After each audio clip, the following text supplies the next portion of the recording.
Hello everyone, welcome back. I hope आप लोगों ने सेट्स की जो फर्स्ट लेक्चर था, वो क्लास थी, वो आपने पूरी की होगी और उसके बाद आपने उसकी क्वेश्चंस भी प्रैक्टिस किए होंगे।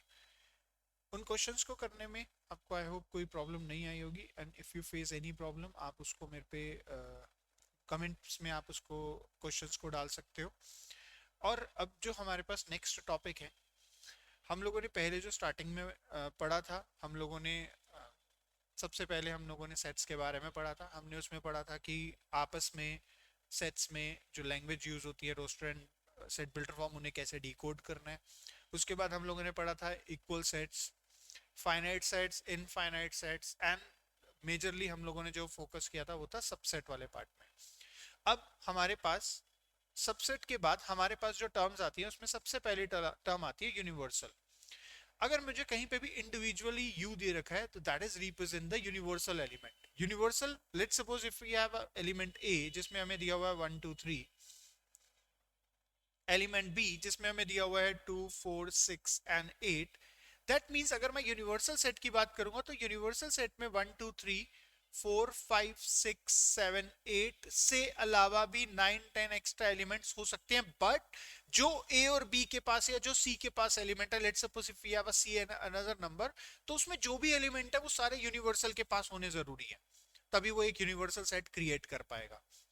अब जब हम यूनिवर्सल सेट की बात कर रहे हैं तो यूनिवर्सल में हमारे पास जैसे हमें ए और बी दिया हुआ है, हमें अगर यू दो टर्म्स के बीच में दिया जाए तो वो यूनिवर्सल नहीं होता, वो होता है union.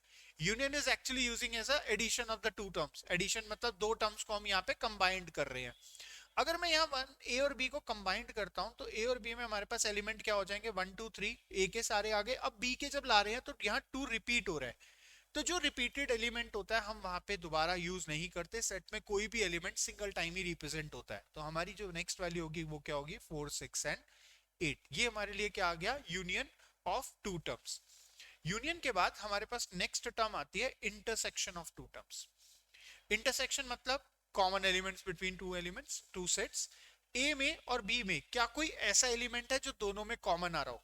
Answer is yes, two. Let's suppose अगर दोनों में कोई भी कॉमन एलिमेंट नहीं होता तो हम उस सेट को कहते हैं डिसजॉइंट सेट। डिसजॉइंट सेट का मतलब क्या हुआ, when A intersection B is equals to 5, there is no common sets, there is no common elements between A and B. अब जब हम लोगों ने यहाँ पे सबसेट एंड सेट की फॉर्म्स पढ़ी थी तो हम देखो, टीचर्स को पता है कि डायरेक्टली क्वेश्चंस देंगे तो थोड़ा सा इजी हो जाएगा। तो टीचर्स यहाँ पे आप लोगों को थोड़ा सा ट्रिकी गेम खेलते हैं। वो क्या कहते हैं, A is a subset of B, find. First condition उसने बोली ए यूनियन बी। यार अब एक चीज बताओ, ए जो है वो सबसेट है बी का। सबसेट का मतलब क्या है, subset is a part of particular set, right. Let's suppose अगर बी के पास 1 2 3 है तो ए के पास क्या हो सकता है, 5 हो सकता है, 1 हो सकता है, 2 हो सकता है, 3 हो सकता है, या 1 2 3 तीनों हो सकते हैं। अगर हम इन दोनों को मर्ज करें तो इन दोनों को मर्ज करने के बाद क्या ए के पास कोई एक्स्ट्रा एलिमेंट होगा जो बी के पास ना हो? Answer is no. ए के पास वो सारे एलिमेंट्स है जो ऑलरेडी बी के पास है, तो अगर मैं इसे मर्ज करूंगा तो हमारा आंसर हमेशा क्या रहेगा, बी। दैट मीन्स अगर हम कभी भी किसी भी जगह पे सबसेट और सेट का यूनियन फाइंड आउट करेंगे तो it's always equals to represent as set, right. Same इसी कंडीशन में हमसे पूछा गया अगला कि A intersection B find out करो। नाउ इंटरसेक्शन का मतलब होता है कॉमन एलिमेंट्स। ए सबसेट है, शॉर्ट पार्ट है, बी सेट है, लार्ज पार्ट को रिप्रेजेंट करता है या इक्वल पार्ट को रिप्रेजेंट करता है।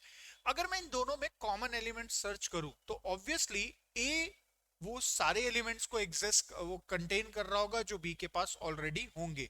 तो अगर हमें कभी भी सबसेट एंड सेट के बीच में से इंटरसेक्शन फाइंड आउट करना हो तो it's always equals to subset. So ये बेसिक कंडीशंस हमारे को यहाँ पे यूज आती हैं। डायरेक्ट क्वेश्चंस आप लोग एनसीईआरटी से प्रैक्टिस कर सकते हो। नाउ हमारे पास अब एक और टर्म आती है जिसे हम कहते हैं सब्ट्रैक्शन, ए माइनस बी।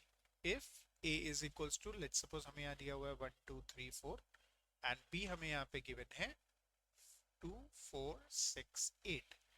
जब मैं दो टर्म्स को सब्ट्रैक्ट करता हूँ ना बच्चा, a मेरे लिए यहाँ पे मेन टर्म होती है और जो b मेरे लिए यहाँ पे हेल्पिंग टर्म होती है। जब मैं इसको सब्ट्रैक्ट कर रहा हूँ तो मेरे लिए मेन टर्म a है, मेरे पास a में फर्स्ट एलिमेंट है 1, क्या ये 1 यहाँ पे है हमारे पास? आंसर इज नो, तो 1 बच जाएगा। 2 2 तो है, कैंसिल हो गया। 3 3 नहीं है, बच गया।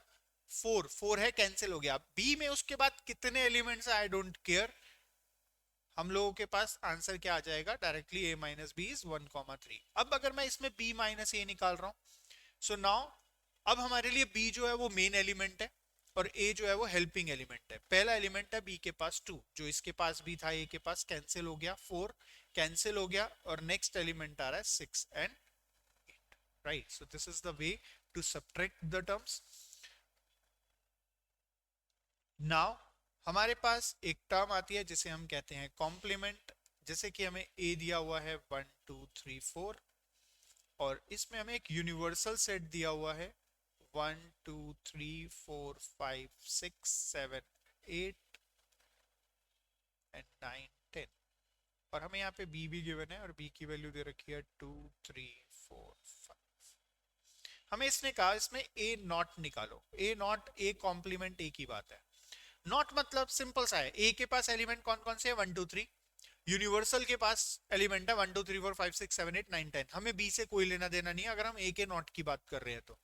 हमें ये बताना है कि ए के पास कौन कौन से एलिमेंट नहीं है जो एलिमेंट यूनिवर्सल में एग्जिस्ट करते हैं।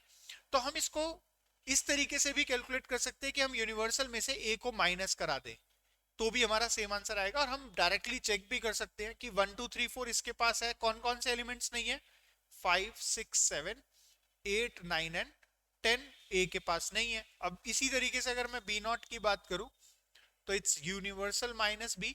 बी के पास कौन कौन से एलिमेंट्स हैं 2 3 4 5, कौन कौन से नहीं है 1 नहीं है, 2 3 4 5 है, 6 7 8 9 और 10 उसके पास नहीं है, तो हम लोग बी नॉट निकाल सकते हैं। अब अगर मुझे ए यूनियन बी नॉट निकालना है तो first we have to calculate A union B. A union B बच्चा क्या हो जाएगा, कॉम्बिनेशन ऑफ बोथ 4 एंड 5।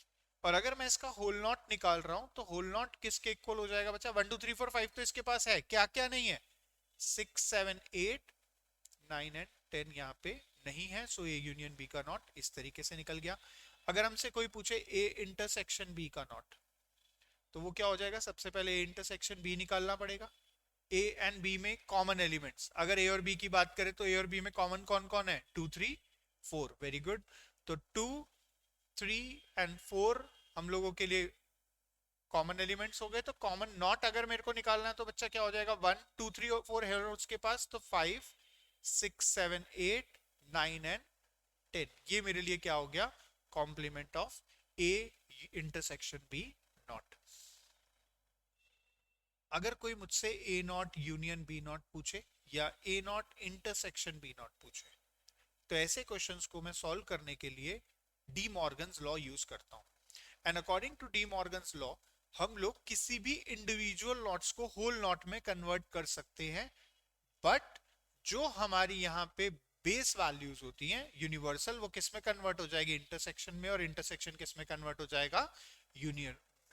तो अगर आपको कहीं वेन डायग्राम ड्रॉ भी करने हैं, Venn diagram is a graphically representation of A and B, तो ये वेन डायग्राम्स है, ये हमारा ए पार्ट है, ये हमारे लिए बी पार्ट है, ये वाला जो पार्ट है वो है ए इंटरसेक्शन बी जो दोनों में कॉमन एलिमेंट थे, और ये पूरा पार्ट जो है वो क्या है, इट्स ए यूनियन बी, और ये जो बॉक्स हमने बनाया दैट इज यूनिवर्सल। तो किसी भी चीज के नॉट के लिए आपको बोला जाए तो आप इन्हीं वेन डायग्राम्स को यूज करके, इन्हीं वेन डायग्राम्स की कंडीशन के थ्रू आप उसको फाइंड आउट कर सकते हो। जैसे कि अगर मुझे बोला गया ए यूनियन बी नॉट, तो सबसे पहले अपने ब्रेन में ये सोचना कि यूनियन कौन से पार्ट को रिप्रेजेंट करता है, if it's A if it's B, तो ये पूरा पार्ट यूनियन हो गया, तो बचा हुआ पार्ट क्या हो गया, so this term is called A union B not. पर अगर कोई मुझसे यहाँ पे पूछता कि ए इंटरसेक्शन बी नॉट निकालो, सो ऑटोमेटिकली मेरे लिए क्या कंडीशंस हो जाती है यहाँ पे, इंटरसेक्शन पॉइंट कौन सा होता है? ये बीच वाला, if it's A if it's B, तो हमारे लिए कॉमन एलिमेंट कौन सा हो जाएगा, मतलब हमारा सिलेक्टेड एलिमेंट वो हो जाएगा ये वाला part, right. So I hope आप लोगों के लिए यूनियन, इंटरसेक्शन और ये सब बिल्कुल क्लियर होगा। नाउ यूनियन, इंटरसेक्शन के क्वेश्चंस एंड कॉम्प्लीमेंट्स के क्वेश्चंस आप लोगों को एनसीईआरटी में दिए हुए हैं, आप उनको प्रैक्टिस करो। कोई भी डाउट आता है आप कमेंट कर सकते हो। एंड फॉर फर्दर आगे की जो भी वीडियोस है उनके लिए प्लीज़ सब्सक्राइब माय चैनल। और इसको जस्ट इसी के थ्रू आप पढ़ाई करते हुए चलो, आई एम श्योर आपके कंसेप्ट्स भी क्लियर होते जाएंगे और 11th में आपको कहीं भी कोई प्रॉब्लम नहीं आएगी। Thank you.